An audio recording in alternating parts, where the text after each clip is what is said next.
Have you ever failed in life?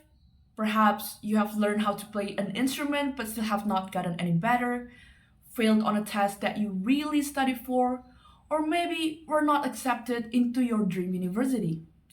All those kinds of failures often bring us down. So, why do we have to fail? Why can't we all be successful straight away? Well, if you still have this mindset, let me give you a new perspective on seeing failure. Greetings, respected judges. I am Risa from SMA Negeri Denpasar, and today I will be speaking on the topic of failure is not the final destination. Ladies and gentlemen, I'm sure we're all familiar with the word failure and probably have experienced it so many times in our life.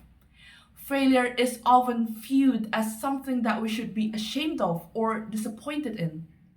It feels like when you fail, you're in your lowest position and there seems to be no way to lift you up. Well, it is humane to feel that way. We all like to win and we revel in victories. We want to be successful in everything we do, and we eagerly consume advice on how to become better and achieve more. However, things do not always go our way.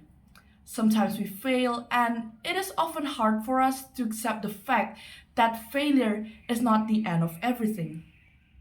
As much as we like to win, we're all prone to making mistakes, and failing is a natural and necessary process. It is an opportunity for growth and learning. Many of the world's greatest successes and achievements are a result of numerous failures. Take Thomas Alva Edison, for example. He failed over 9,000 times in creating his invention. Can you imagine failing for 9,000 times? Yet he didn't give up. He kept improving himself until finally he successfully invented the first light bulb. Can you imagine if he had given up after the first few attempts? You wouldn't be able to see me right now. Okay, jokes aside. Now, I want to tell you my story of how one single failure helped me to become the person I am today. I remember my first speech competition back in junior high school. I prepared my speech as well as I could, and I practiced frequently. However, I got very nervous to speak in front of the audience. And you guessed it, I failed. I was disappointed at first, but I didn't give up. It motivated me even more to ace a speech competition. So I began to improve myself. I learned from my mistakes, and especially I worked on my fear of speaking in public. Then, in high school, I got the spirit to compete again, so I signed up for one. And thankfully, I won. I got the second place. If it wasn't for the failure that I had in junior high school, I wouldn't be able to deliver a speech like this, especially in this competition. Turns out, it is possible to become better at something even after you failed. Being able to deliver a speech like this is a proof for me that failure does not mean the end of the world. Well, I don't know if I'm going to win this competition or not. If I am, I'll be thrilled. But even if I'm not, it's just another failure that will help me to improve myself. Ladies and gentlemen, Edison's story and my story have both shown us how failure is an opportunity for growth and learning. What can we learn exactly? We learn about resiliency. We face many difficulties in overcoming failure, but the process is what makes us much stronger and more resilient individuals in facing all the difficulties that will occur in our lives. We learn about humility. Our egos can be sensitive and they can grow and evolve into beasts of their own.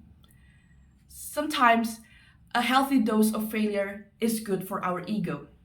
It keeps us humble and encourages us to seek the support of friends or family, which makes us realize that we're not alone in this world. We will always have someone to rely on when we're in our lowest position.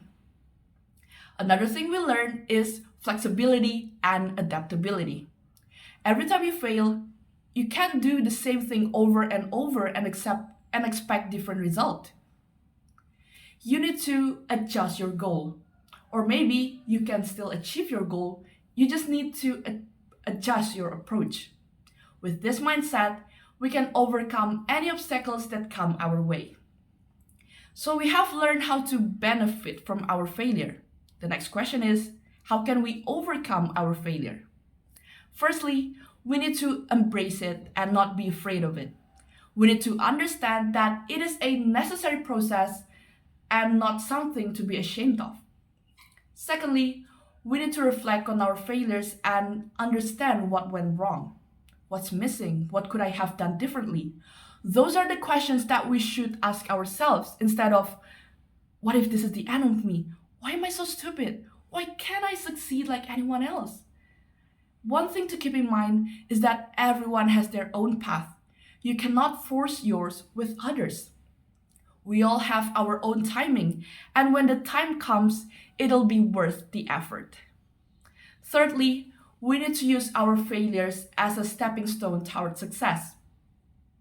We should not let them discourage us, but instead motivate us to work harder, smarter, and better, because every failure is an opportunity to improve and become a better version of ourselves. In conclusion, ladies and gentlemen, failure is not the final destination. It is a necessary part of a journey toward success. We should not let them discourage us. Therefore, we need to embrace it, learn from it, and use it to become a better and stronger individuals. So, whoever is listening to this speech, I just want to say, whatever you do, don't give up. You are doing a great job. Keep up the good spirit and don't be afraid of failing, because failing does not mean the end of the world. Instead, it is an opportunity to a new world where you are more capable, more intelligent, more resilient, and you will succeed and achieve your dreams. As in the word of Winston Churchill, success is not final. Failure is not fatal. It's the courage to continue that counts. That is all for me. Thank you.